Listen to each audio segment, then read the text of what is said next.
Creativity isn't magic, it's a process. And here, we break it down, we build it up, and we refine it. If you've ever stared at a screen, blank, and lost, searching for inspiration, I think today's episode is yours, so stick around. Today with me, I have a wonderful, creative, multifaceted individual. And it's one thing to say it about myself, it's another thing for her to say it directly. So, good day, how are you doing? I'm doing fine. So, just briefly introduce yourself to our audience. Welcome to Nursing Unscripted. All right. Hello, everyone. My name is Mowah Elizabeth, and I am a nursing student or a final year nursing student at the University of Ibadan. And I'm basically a YouTuber, a content creator, a nursing student. Yes, so I'm a huge fan of your work. Thank Liz Mowah, right? Yes. Yeah, I just want to confirm the pronunciation. So, how did you come up with the name? How did I come up with the name? At first, growing up, I used to hate my name Chiamaka. I used to hate people calling me Chiamaka because, like, other It's people such a had, beautiful name. other people had soft names, soft, like, oh, Esther, soft Stella. names like this. Yes, you get, and then I get Chiamaka, like, So, it it's sounded giving, so strong for you. yeah, so it wasn't giving soft babe. So I was in secondary school. I had the nickname Lizzie because of my name is Elizabeth. So when I was thinking of what name that I wanted to use, the name I initially chose was Lizzie Naturals because, like, I wanted to start with hair and stuff like that. So eventually, when I wanted to expand, I changed it to Liz Mowah. So my surname is Mowah and my Elizabeth is like Liz. You get? Yeah, that actually makes a lot of sense. So now, you mentioned being a student at University of Ibadan, Yes. a nursing student to be precise. Yes. So, in your creative journey, where did it start? When did you discover, okay, I want to start making content and pushing it out for people to see? So it started in 2020, I think a month before I turned 19. Yes, a month before I turned 19. So I had a period where I had to stay at home. 2017, I was at home. 2018, I got into Uniben for a course I did not want. And I reapplied to UI again because I applied to UI in 2017. So in 2019, I got admission into UI. Now I was to resume in 2020, and all of a sudden there is a lockdown. Everybody has to stay at home. Nobody's going to anywhere. And the earlier that year, I learned to make clothes, but there was a lockdown. Who wants to buy clothes when there is a lockdown? Where are you going to with the clothes? Exactly. So during that period, I was just thinking and asking God that what exactly should I do? What exactly would I do during this period?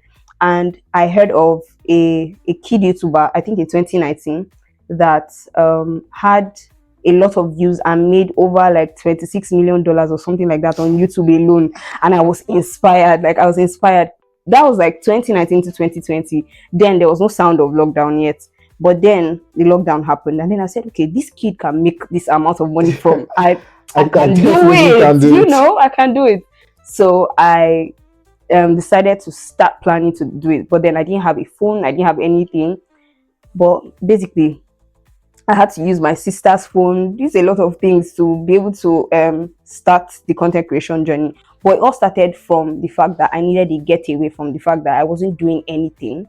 And I felt very unproductive and I felt useless basically during that time. So I was looking for something that would just, give me meaning or give me, yes, exactly. I would say, okay, when somebody asks me, what are you doing with your life now? I can say, okay, I'm a YouTuber or something like that. But it's embarrassing in the beginning anyways. But Imagine telling your parents, your African parents, I want to be a YouTuber. But then, now in retrospect, you can think about it like, wow, I really put in a lot of work. yeah. So you viewer watching today and they are saying, oh, the light is not great. Oh, I don't have a tripod stand. They have someone that's started a journey without a phone. Yes. So you don't have any excuse. So now, as a student, especially in University of Ibadan, it gets rigorous, it gets tough. So what made you decide, I want to create lifestyle, hair, not the regular nursing content that you typically get from nursing students? Yeah. Okay, so like I said, when I started in the beginning, I was looking for something to do. I said God led me to do that, right? Although it came from my desire, from hearing that a kid YouTuber did so well in YouTube and all of that. But at that point in time, God asked me the question, like it was giving Moses moments, you know, when they were at the Red Sea or what, and then it was like, what is in your hands, Moses? That was like that moment for me. What is in your hand? And I was like, okay, I love to do my hair. And almost everybody from secondary school knew that, oh, Chiamaka would always, like, my hair was this short and I would always pack it like with a red hair tie. Everybody knew me for that. Like, so I just knew that, okay, I love to do my hair. And it came to me easy to style my hair. So, okay, let's start with hair. I don't have any other thing going on in my life because obviously I'm not going to school, I'm at home. What do I do? And I didn't have such great phone to do maybe house lifestyle content or something. So just hair. What do I do? I decided that, okay, let's get on with the hair and all of that, because at some point I had to make my own soft boxes. See these lights you have here? I made it with my hands. Like I literally became an electrician. Like I got the bulbs, got the wire, got the plug, got everything that they used to make soft boxes. I made my soft boxes, got film, what do you call it? This parchment paper they used to bake is white and translucent like this to give you the effect of soft box. Like I literally did my study and made 3 soft boxes, I think. Wow. So I did that. I had my setup and everything. Like I bought material from the market. Like I literally did my setup just like that. And I just had like, okay, there is a setup for hair. So let's start with hair. At that point in time, there was no nothing. There was nothing going on in my life. It was just hair I knew how to do. So that's why I picked hair and beauty.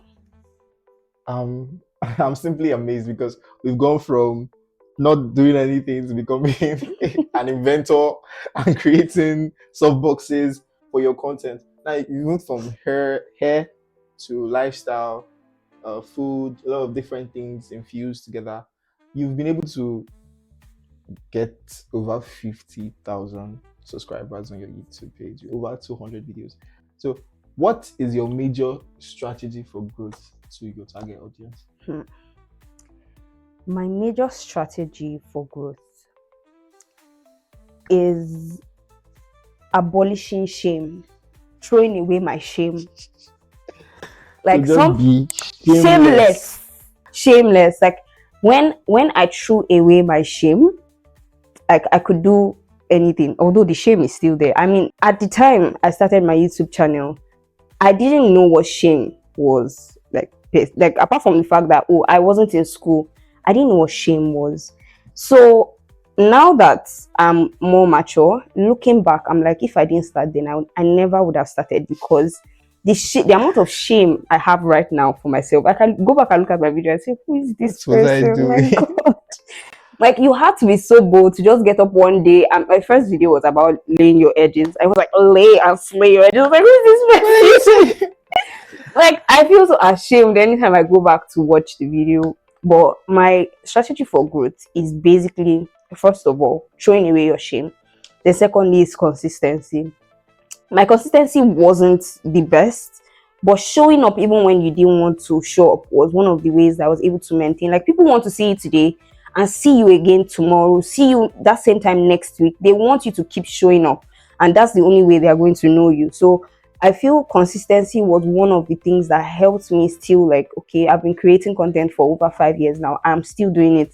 That consistency eventually will pay off. So for any viewer listening currently that has, let's say, 500 viewers, he has 500 subscribers and gets like 20 views. You mentioned consistency and throwing away your shame, but what's that key thing that you would say to this person to get that, so he or she doesn't give up, just keeps going on? I would say, first off, forget about the numbers. If you can throw away the fact that you don't have the numbers yet and just keep going, eventually the internet will reward you for your consistency. At the end of the day, I'm still using the word consistency. Yeah. So first off, be patient. Like, most people start content creation and they want to blow up the next day. They want to be the next big thing tomorrow. It's possible that you would wait a year, 2, 3, 4. It's possible. Before I grew to that number, and before I had that number of subscribers, I think it was at the 3rd year that one of my video videos picked off. I mean, one video got over 80 million views. Wow. And over 44,000 subscribers came from just one video. And yes, that was it. I got the first hate comments. I got racist comments. I mean, people all over the world. It wasn't just Nigerians were watching these videos. I got comments in different languages. So this happened with just one content that just went off like that. But I had been creating content up to that point. If I had stopped the content before that content, I won't have that number of subscribers you get. So just keep posting, just keep going, just keep putting it out there, and just learn to enjoy it. I think that's one of the things that helped me. When I was not seeing the numbers, what kept me going was the fact that I enjoyed editing videos. I enjoyed editing videos. I enjoyed showing up, doing these videos. They didn't always feel like easy to do. They didn't always come easy to do. I had to script sometimes. I had to do some things extra and work overtime and all of that. But eventually I got to love it. I enjoyed it, and it's paying off. Consistency, patience, enjoying the process. Like popular saying, Rome was not built in a day, but bricks were laid daily. I think that's the complete phrase. So now it takes intentional steps. Although it's difficult, it gets difficult. So now let's be realistic. As a student, now as a nursing student, is an entirely different level. How do you balance lectures, classes, exams, your personal life, family, and then creating content consistently? Balance. Balance. There's no such thing. There's no such thing as balance. I never actually gave 50-50 to anything. At the point in time I needed to show up, I showed up where I needed to be. So one of the things I did, especially in 100 and 200 level, was to strictly focus on my study and build my CGPA. I had to make sure that I was on a stable CGPA before I continued. It's usually difficult balancing, but you said there is no such thing like a balance. Now, as an average student, let's talk as a nursing student, does this level of content creation bring any sort of distraction or negative impact to your academics?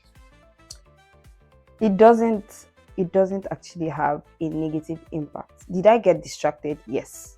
Or is it distracting? Yes. One of the things that helped me is the fact that I had built my CGPA from 100 level to 200 level, so I felt like I was already stable.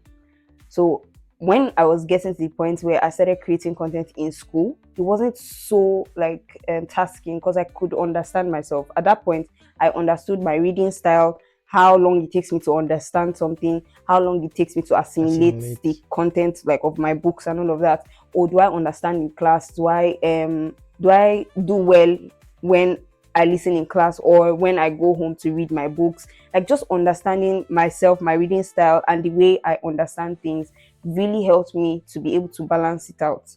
So I was going on creating my content as I should, and understanding how I read and understand. So I know that, okay, for me to read and understand, I need to at least have gone over the material over 2-3 times before the test or before the exam. Sometimes maybe once before the test, and then that reading for the test helps me for the exam. So I understood myself already. It wasn't difficult, trying to create content while reading my books, because I know that, okay, this content you're creating now can wait. Just read your book first before you. So together I was doing you're able to maneuver around everything. Yes. Aside being distracting and all of that, you still being able to post consistently even while preparing for your RN exams. How is that even possible? Now, preparation for RN exam, honestly, for me, started like a week before the exam, because we had to run over our projects and do a lot of things. Now, running over my projects, trying to trying to edit my content, because that's where I spend most of my time, editing my content. Creating it, maybe not so much time, but editing it was just going to be a lot. So one of the things I told myself was that a week before council exams, I stop all forms of editing, all forms of posting content. So I actually did not post any content during my RN exam. But as soon as we're done with the RN exam, I continued. But I just had like a week break or thereabouts before I resumed It my shows how content. tenacious you actually are, because it's I don't think I have that sort of that sort of strength or that sort of ability, but it's something you develop over Over time. time. So it's wonderful.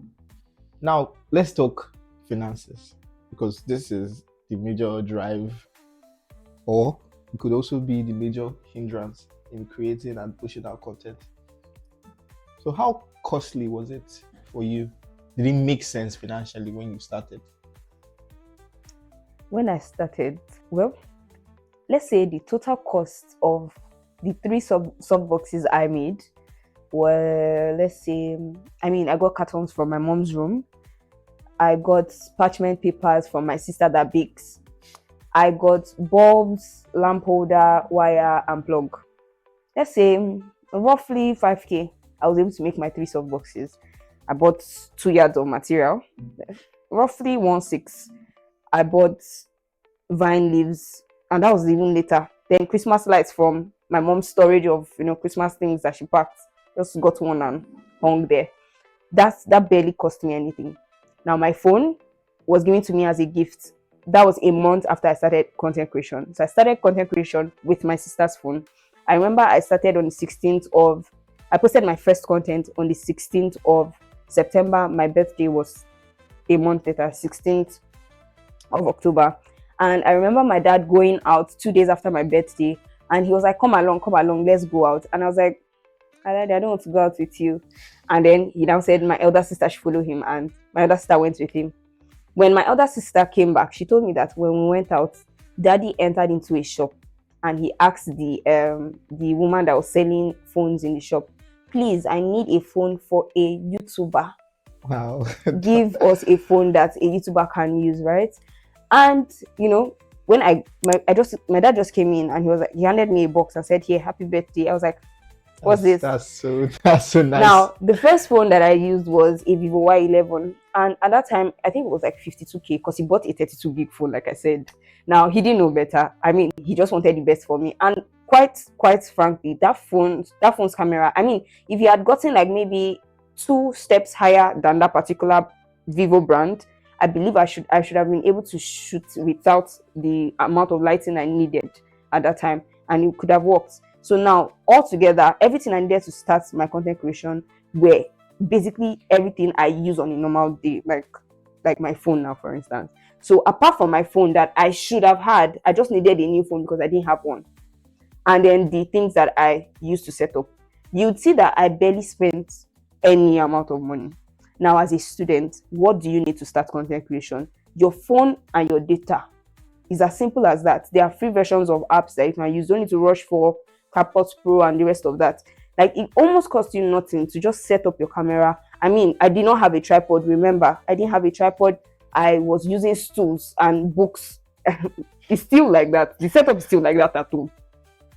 I had books stacked up on a stool and just placed my phone there. I still do that till now, and I have a tripod. So eventually, you would get those things. Your plan is not to start with all the best content creation tools. The idea is just to start, and you don't need that much. You don't need that much. Just start. I think this is my sign. This is your sign.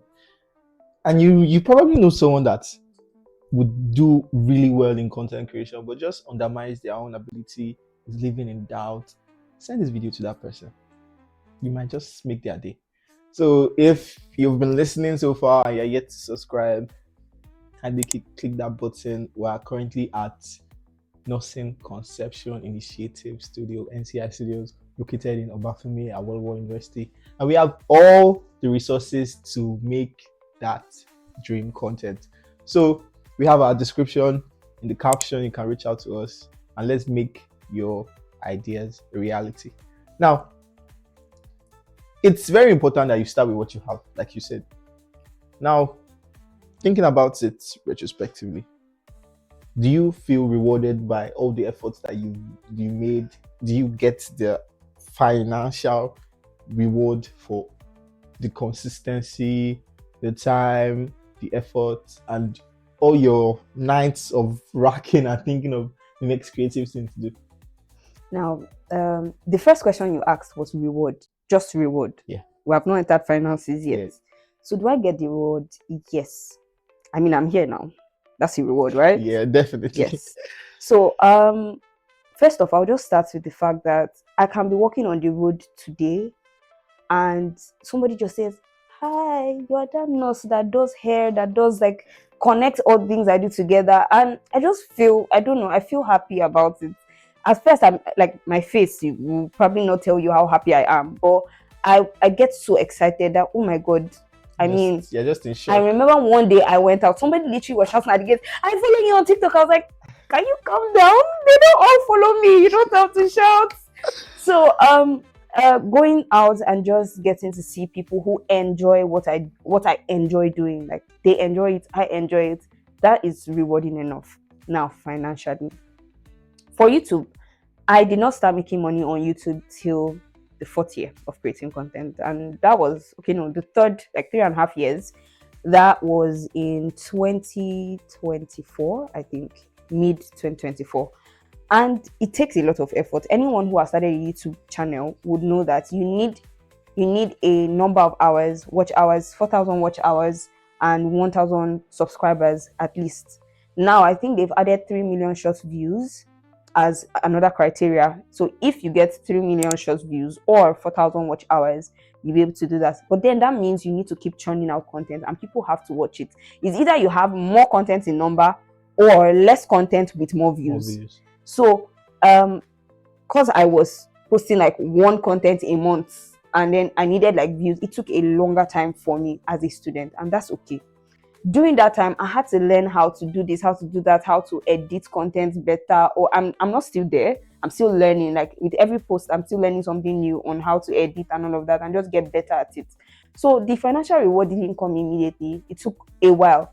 But waiting during that period wasn't let's say painful to me. It was a process I enjoyed. I mean, I waited. I had times where I would constantly be checking my analytics today. How many entered? 1, 2, 3, 4, 5. Oh, only 5. I need to post again so that I was calculating it on a daily basis to know how many watch hours has entered. And eventually, when it happened, I told my entire family members, and my mom told everybody. You know those African mothers that so would tell everybody. My daughter is a celebrity. Every single person, my mom literally go out and show everybody my YouTube channel. I'm like, you don't have to. But then she's one of my supporters too. I don't know, support from family was really rewarding. Like seeing my daddy, sometimes I'll just be sitting down, maybe at the dining table, eating food, and then I'll start hearing my voice. My daddy's watching my YouTube video. I'm like, so that support from family and all of that all together is rewarding. It wasn't just about the money. I mean, the money is coming now, and I still feel like it needs to do better. I mean, I just started, but I feel like it needs to do better. But for financial reward, it's not like it's that. But then we're getting progress. there. Yeah. Progress. For the nursing students watching and has been hooked throughout, and is thinking of starting, is considering, he or she has 1,000,001 excuses, what is the advice you say to them on how to navigate it financially, the pressure from friends? Because sometimes now you might make a video and the people that know you, the people that know you best will be the ones say, what? Are you sure you're the one that made the video? So how do they navigate all that and just keep showing up to block the noise and be themselves? Okay, to the nursing students watching this, first off, I think you should just start. There is going to be shame that will come from your people seeing you, from people who do not know where you have been all this while, and then you just showed up on social media one day and you're like, hi guys, and all of that. It's going to feel strange at first. My advice to you is first start with what you have. Don't wait till you have everything. Believe you me, I know that it's not because of that phone that you've not started content creation. Neither is it because of the laptop you don't have that you've not started content creation. You and I know that the moment they buy you that laptop now, you have another excuse. An excuse is always going to come up. If you want to live by excuses, you can continue living by excuses. Eventually, it will catch up with you and you would see that it is your laziness that's the problem. So just start with what you have. You don't need all the money, you don't need all the content creation tools in the world. Start with what you have. The money will come later, the numbers will come later. Focus on enjoying the craft, focus on enjoying what you do. Create that content, push it out there, and you don't know the one life or the one person you're going to cause a transformation to because of you decided to do that content or you decided to post that content. Don't overthink it. Overthinking is going to be the killer of your success. Don't overthink it. The moment the idea drops in your mind, can you execute it? Yes. Set up your camera, write your script, get it done. Learn the algorithm of different forms of platforms you want to use to create your content. Don't just create your content blindly. Learn, okay, what do people on TikTok want to see? Yeah. How can I re-strategize my message to fit TikTok? Okay, this same message that I posted on TikTok, how do I re-strategize it? Instagram people love aesthetics. How do I make this aesthetically pleasing for my Instagram audience? Oh, YouTube. YouTube people will watch anything you put in their face. But tell me why there's one odd audio and one very odd video of people pressing sand together, one thing or the other, and it has millions of views. People on YouTube will watch. Sometimes I think that some things are low IQ, but then that's not for me to say. That's for another day. But you get. So there is a lot on the different platforms. Twitter, people like violence on Twitter. What do you want to post? Just learn the different apps. Learn how it's, and then don't use the fact that you want to learn and wait that, oh, okay, when I finish learning I'm not post it. The thing is, your mastery will come with continuous posting. You understand it more as you post. You need to continue pushing out your content. Just start. I mean, it will just take the moment you post the first one, that's the starting point. Just post the first one and again and again and again. By the time you've posted 50 videos, if one has not blown, post another 50. If another one has not blown from that 50, that's 100. I mean, you're already somehow definitely your audience will see you and you get the reward for what you're doing. Ladies and gentlemen, if you've not gotten one thing, you've probably gotten over 20, 50 things from this episode. So as a creative, step away from the noise. Nurture yourself. Learn. You learn from action. Clarity comes from action. So your consistency, your efforts would eventually pay. So to all my creatives out there, you are seeing, we understand the struggle, it gets difficult, but just keep showing up. And again, I remain your host, Nathan Yeshua, and I've been wowed. And I hope you were too. So don't forget to click the subscribe button, like, share, leave us a comment. I will catch you. And now we have our guest is going to just briefly share her details, how you get in touch with her YouTube page, her social media handles, and all of that. So our audience can be able to reach out to you. You can reach out to me on Instagram, TikTok, and YouTube. I go by the name Mowah. Mowah, and I'm not saying I'm Gen Z, but we'll just give you the 90s vibe. Peace and out.